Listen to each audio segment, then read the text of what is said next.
Et si la fin du monde, ce n'était qu'une question de secondes? 120 secondes pour être précis, 2 minutes avant le point de non-retour, 2 minutes avant l'apocalypse.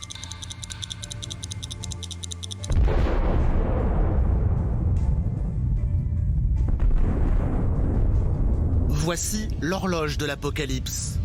Une maquette allégorique créée par des scientifiques américains durant la guerre froide.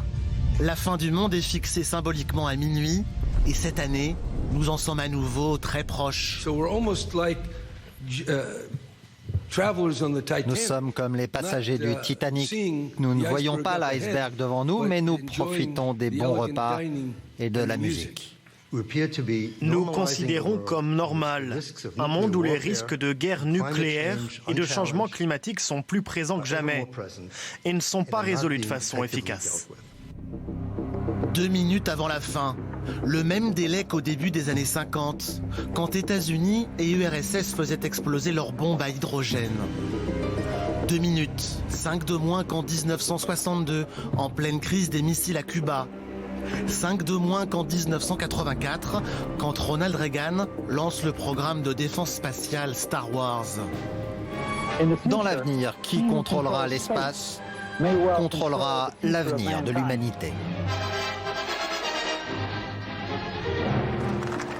En 1989, la fin du monde s'était éloignée à 17 minutes grâce à la chute du mur de Berlin. 30 ans plus tard, les menaces nucléaires sont de retour, malgré les traités de non-prolifération. Une course aux armements entre les deux grandes puissances.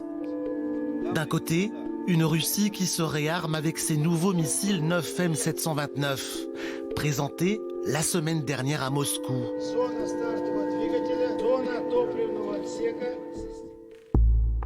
Côté américain, Donald Trump a relancé le plus grand programme antimissile depuis Ronald Reagan. Lancement officiel au Pentagone, il y a 10 jours. Nous détruirons tout missile lancé par un pays hostile, y compris un pays qui le lancerait par erreur.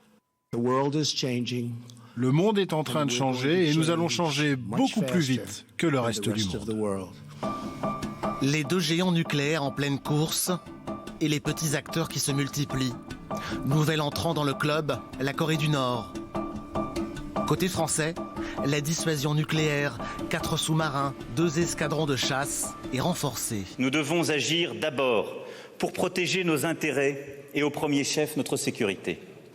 Nos armées assureront les missions que je leur ai confiées. La dissuasion, clé de voûte de notre sécurité. Les prochaines années seront pour nos armées celles d'un renouvellement stratégique et tactique.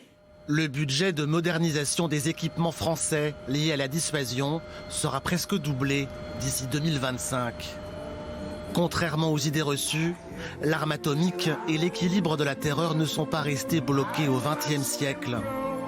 Pour les militaires, le concept est toujours valable. On l'appelle destruction mutuelle assurée, DMA. En anglais dans le texte, MAD, c'est-à-dire folie.